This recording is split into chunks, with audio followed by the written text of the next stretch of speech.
Hello friends, ஏற்கனவே நம்ம online மோசடி அப்படின்னு சொல்லலாம், ஆன்லைன் ஸ்கேம்ஸ் அப்படின்னு சொல்லப்படுற சில பேர் இருப்பாங்க. படித்த படிப்பை நல்லதுக்கு மட்டும் பயன்படுத்தாமல் கெட்டதுக்கு மட்டுமே பயன்படுத்த யோசிக்கிறவங்க. அப்படி படிக்கணும்னா தேவையில்லை, ஓரளவுக்கு நாலேஜ் இருந்தாலே அந்த ஸ்கேம்ஸ் எல்லாம் பண்ணலாம்.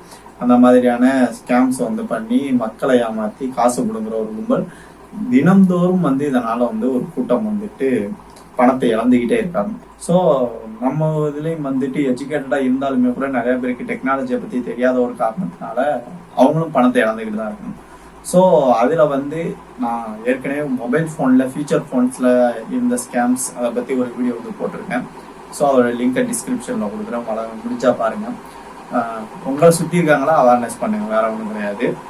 ஸோ ஏன்னா நான் என்னை சுற்றி நிறையா பேர் பட்டன் ஃபோன் வச்சுருக்கவங்க ஏமாந்துருக்காங்க. ஏன்னா ஆண்ட்ராய்டு ஃபோன் வச்சுருக்கவங்கள விட இந்த ஃபியூச்சர் ஃபோன்னு சொல்ல போகிற அந்த பட்டன் ஃபோன் வச்சுருக்கவங்களுக்கு பெருசாக அதில் நாலேஜ் இருக்காது.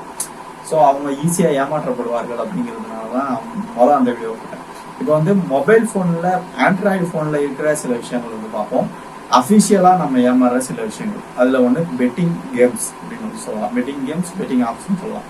ஏன்னா ரம்மி ஆப்பை சொல்லலாம். ரம்மியில் ஸ்ட்ரக்சர் எப்படின்னு சொன்னால் நம்ம ஒரு அமௌண்ட்டை கட்டுவோம், நம்ம ஜெயிச்சா அதை விட அதிகமாகவோ அதுக்கு இப்போ 500 கட்டினா 1000 ரூபாயோ இல்லை 2000 ரூபாயோ கிடைக்கிற மாதிரியான ஒரு ஸ்ட்ரக்சர்.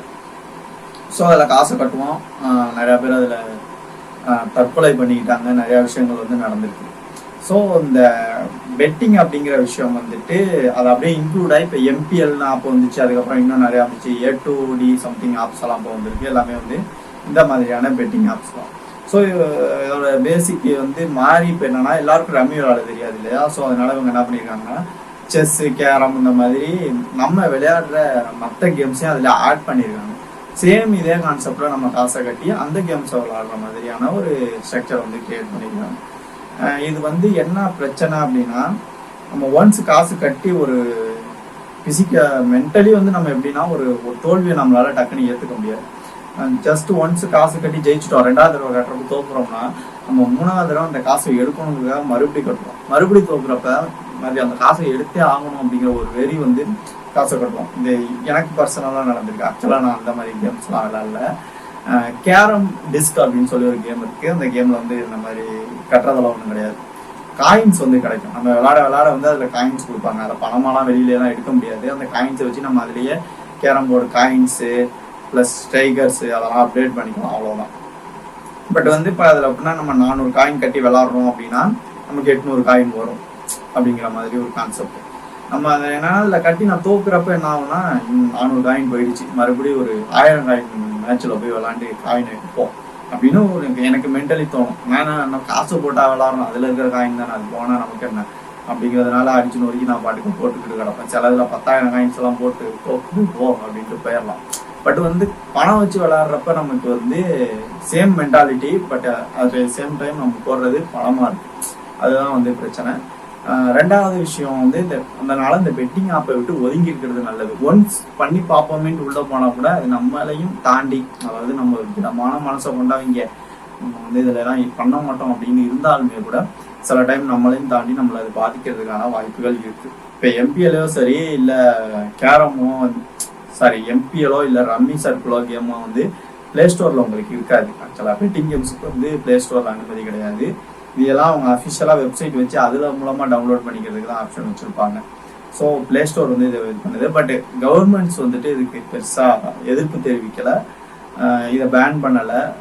ஸோ அதனால அதுலேருந்து நம்ம விலகி இருந்துக்கிறது நமக்கு நல்லது. 2வது ட்ரேடிங்க்கு கூகுள் பிளே ஸ்டோர்லேயும் அனுமதி உண்டு, கவர்மெண்ட் எல்லா சைட்லையும் அனுமதி உண்டு. அவர் எல்லா சைட்லையும் அனுமதி இருக்குங்கிறதுக்காக ஒரு விஷயம் நல்லது அப்படின்ட்டு நம்ம மனசுக்குள்ள அந்த மைண்டில் போயிடக்கூடாது. சில ட்ரேடிங்கிறது என்னன்னா இந்த மாதிரி சென்செக்ஸ் மாதிரி உங்களுக்கு மேலே ஏறி ஏறி இறங்கி போயிட்டு இருக்கோம். சிம்பிளாக சொல்லிடுறேன், ஏன்னா நம்ம அதை பிஸ்னஸ் ரீதியெல்லாம் பேசினா ரொம்ப பெருசாக போகும். இந்த பல்ஸ் ரேட் போகும் இல்லையா, ஹாஸ்பிட்டல் எல்லாம் பார்த்தோம்னா, ஸோ அந்த மாதிரி ஒரு ரேட்டு போயிட்டே இருக்கும். அது திடீர்னு டவுன் ஆகும், அப்புறம் அப் ஆகும், அப்படியே அது போயிட்டு இருக்கும். இதில் என்னன்னா கிட்டத்தட்ட பெட்டிங் மாதிரி தான். நீங்கள் இப்போ அதில் ஒரு 1000 ரூபா பணம் கட்டுறீங்க, அடுத்த 1 நிமிஷத்துக்கு அது அப்படியே போகும் அப்படின்னு நீங்கள் கட்டுறீங்கன்னு வச்சுக்கோங்க. அது அந்த மாதிரி அப்படியே போணுச்சு அப்படின்னா உங்களுக்கு அடுத்து 2000 ரூபாயாவது காசு வந்துடும். பட் ஆனால் அதுக்கு பதிலாக நீங்கள் பெட் கட்டினதுக்கு மாறா நீங்கள் கட்டின கோட்டுக்கு கீழே அது போயிடுச்சு, அதாவது இந்த கோட்டுக்கு மேலே அது மேலேயே போகும் அப்படின்னு நீங்கள் கொடுத்துருப்பீங்க. பட் அந்த கோட்டுக்கு கீழே அது போயிடுச்சு அப்படின்னா உங்கள்கிட்ட அமௌண்ட் வந்து அவங்க எடுத்துருவாங்க. ஸோ ஒன்று மேலே போகுது இல்லை கீழே போகுதுன்னு சொல்லி நீங்கள் அதில் பெட் பண்ணுற மாதிரி இருக்கும். அதான் வந்து ட்ரேடிங்கோட பேசிக். இதில் வந்து பெரிய ஆசை வரும். இது உங்கள் ஓன் ரிஸ்க்கு தான். நான் வந்து ட்ரேடிங்கில் வந்து சம்பாதிக்க முடியாது அப்படிலாம் சொல்ல வரல. பட் வந்து நீங்கள் ஒரு முடிவு பண்ண முடியாது. அது அப்பில் போகுமா டவுனில் போகுமாங்கிறதுக்கு எந்த தேரியும் கிடையாது.